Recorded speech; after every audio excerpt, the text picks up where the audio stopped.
Appreciate you guys for tuning in. What's going on, YouTube? It's your boy Gabos. We back with another one. Remember, subscribe is the vibe, my boy. Your boy's on the road to 4K. Humbly. If you're old to the channel, hit the like button. If you're new to the channel, hit both one time for your boy. We got the story of Tsunami Surf and his RICO charge. For anybody that doesn't know Sue Surf, he's one of, I guess you could call him he's 10 years in the game. You could call him a legend in the rap battle game culture. If you don't know Sue Surf, I don't know what to tell you. He's one of the GOATs, you know what I mean, from Newark, Jersey. Grew up listening to this man. One of my favorite battle rappers, top 5, honestly, out of Jersey. He got arrested, I think it was a little over a year ago on a RICO charge. And I really don't know what's been going on, so we're gonna react, we're gonna tune in, we're gonna enjoy some content. Leave a like button for your boy and let's rock out. Why do so many rappers find it hard to leave the streets behind, even after supposedly making hundreds of thousands or millions of dollars? It's an age-old question that's plagued hip-hop for many years, and it's one of her biggest dilemmas. Could this be because many of these rappers have a gangsta image, so they feel they are required to actually get involved in crime? Or is it because some of these rappers are simply not as rich as they portray? It's your boy Soulja Boy, man, just saying good morning to all the fans. Spent 6 million. Or is this just a good old case of you can take the boy out the hood, but you can't take the hood out the home? Rapper Sue Surf seems to fall into the last category. His real name is Rajon Cox. He was born on the 15th of January 1990. Sue was born and raised on the streets of Newark, New Jersey. He was raised by his mom and his father was never around. In an interview with DJ Vlad, the rapper stated that he never had a proper relationship with his father. They only spoke from time to time. Sad, man. Sad. I mean, you personally, did you grow up in a 2-parent home, 1-parent home? Nah, yeah, 1 parent, with me and my mom. Okay. Where was your dad around during that time? Doing what doing. This was around the time where he survived. I think he got shot like 9 times, bro. Like he ended up putting weight as a result of his rehab. But there was something that happened to his vocal box. He wasn't even able to speak for like months after surviving that shooting, bro. Like this dude, Surf been through war, bro. Like I'm not even gonna hold you. Like there are a lot of battle rappers and rappers in the industry right now that you just know be capping. That's never been in the trenches. That's never been in a fight. Some of them, they like to create this facade that they're tough. But then the real ones know. Tough people, you don't got to tell how tough you are, bro. Tough people don't tell you how tough they are. They just say, give me a reason. Give me a reason, bro. But I remember this interview, man. This is a couple of months after recovery that he decided to even do this. Doing father stuff to other places, doing what he was doing, you feel me?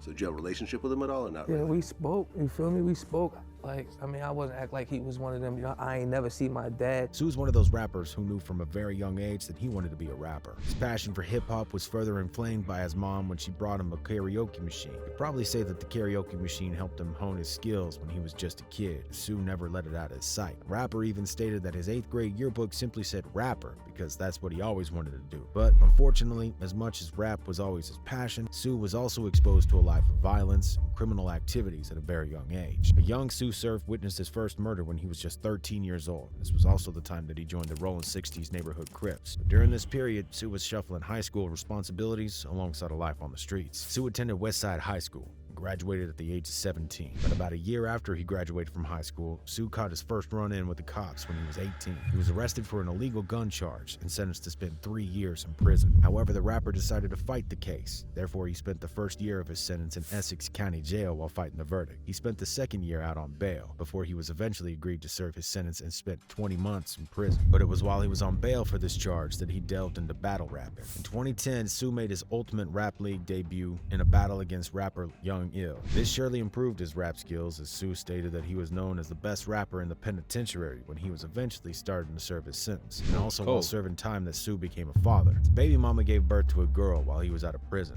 but Sue didn't get to see his daughter until she was 3 months old, as that was when he was finally released. Meeting his daughter definitely changed Sue and made him a better man. He realized that he can make more of his life by focusing on spitting bars rather than on the life on the streets. So the New Jersey rapper stayed out of trouble for a long time. Instead, Sue Surf focused on his career as a battle rapper. He had a legendary battle against Hitman Holler. I can't be mad at Show Out, but if you take Show Out, nobody to catch the gun will catch you. Somebody tell me what this show about. What you going slide up on me like baggage claim remixed and clap me and kill? Wait a minute, your little brother took the tab on that bill.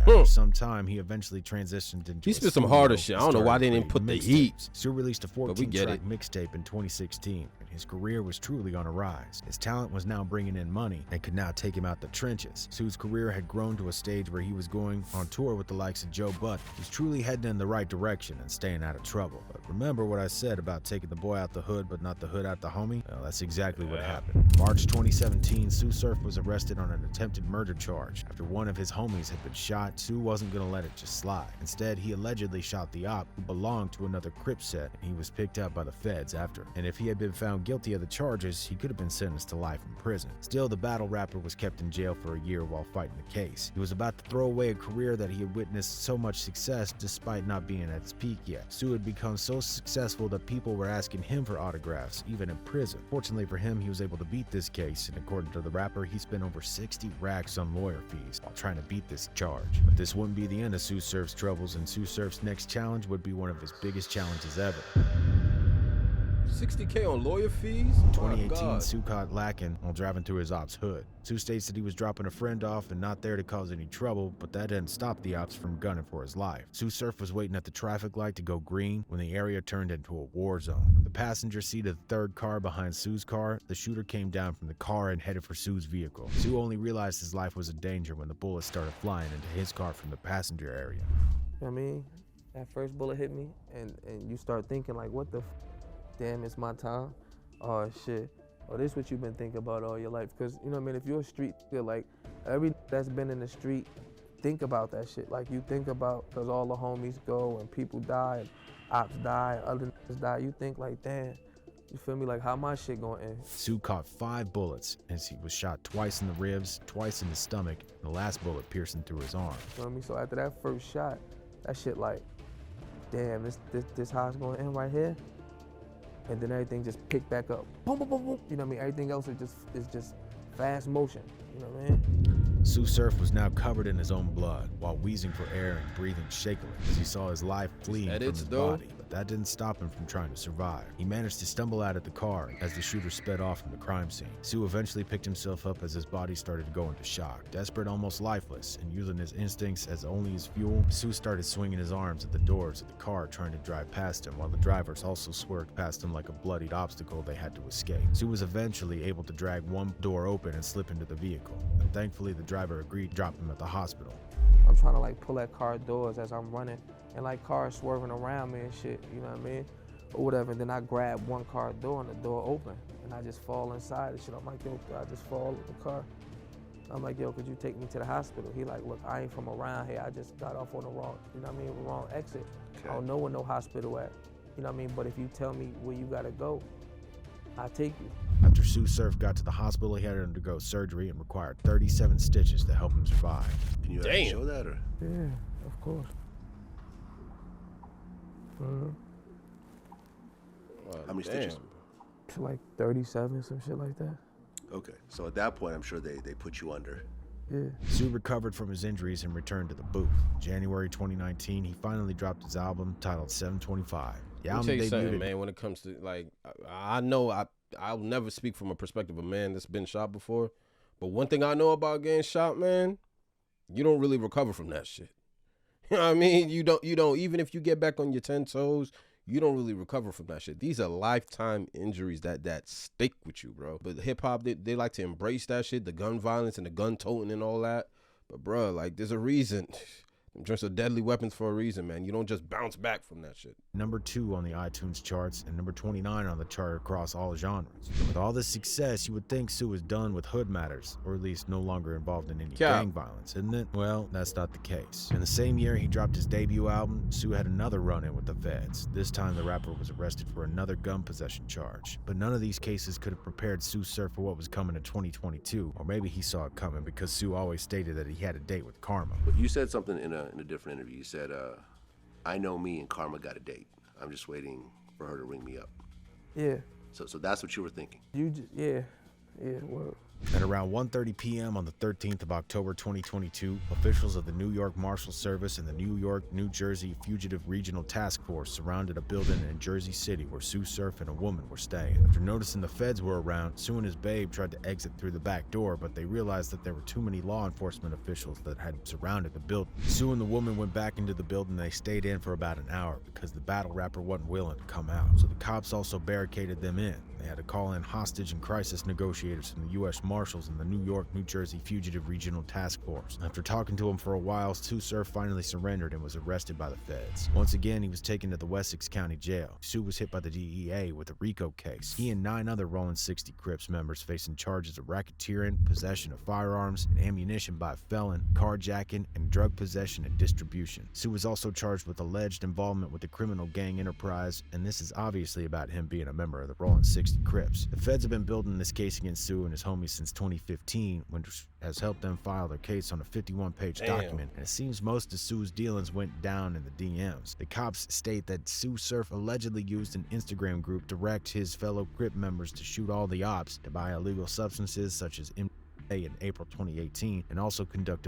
a drug deal. The feds also claim that Sue Surf had an illegal Beretta PX-4 Storm 40 caliber firearm in July 2019, and later jokingly warned law enforcement seizing the weapon on his Instagram a month later. Sue Surf is also charged with assisting in the attempted March 2017 shooting we talked about earlier. The cops alleged that Sue and another Rolling 60 member shot a member of a rival gang, the Rolling 40s Neighborhood Crips. Sue Surf has since pleaded not guilty to all these charges, but if he's found guilty, the battle rapper legend will spend 20 years or more in jail for these crimes. And according to some sources, Sue Surf might not even be coming home or stepping on the stage ever again, because one of his big homies is allegedly snitching on him. Because his big homie is snitching on him. That case is crazy because there's already testifying. His big homie is testifying on him. It's crazy, bro. Yeah, man. You know, like Sue Surf's big homie is cooperating. You feel me? Right? So, you know, he has no chance of beating this in my eyes. Sheesh. Oh, nah, not his big homies. Yo, and that's the thing with the RICO case, bro. You want to talk about something that puts instant fear in any gangster or gang member or anybody that's running an illegal corporation or organization, bro. A RICO charge? A RICO charge humbles all that because it doesn't specifically need to catch you in the act. They just want to know that you're a part of this gang organization and they were out here committing crimes. All you need to do is be an affiliate. That's basically enough for them to arrest you and hold you without bail, bro. There's only one way to get out of RICO charge, and that's through cooperation. And if your other man's is cooperating before you, because, you know, all these niggas in this street code shit, bro, they're frauds. They're frauds. All that ain't no snitching shit. Like, look at this. His big homie snitching on him, man. I didn't even know that part, but damn. Free my boy Surf, man. Like, at the end of the day, these guys, they live double lives. You know what I mean? Don't always get caught up in a moment what you think these guys do on cameras, like they ain't living double lives after. But at the end of the day, I don't wish prison on no one. You know what I'm saying? So appreciate you guys for tuning in. Let me know in the comment section what you thought about the video. I rock with you if you rock with me, man. Subscribe is the vibe. Your boy's on the road to 4K humbly. I'm gonna see you guys in another video, man. Mamba out. For that boy Surf.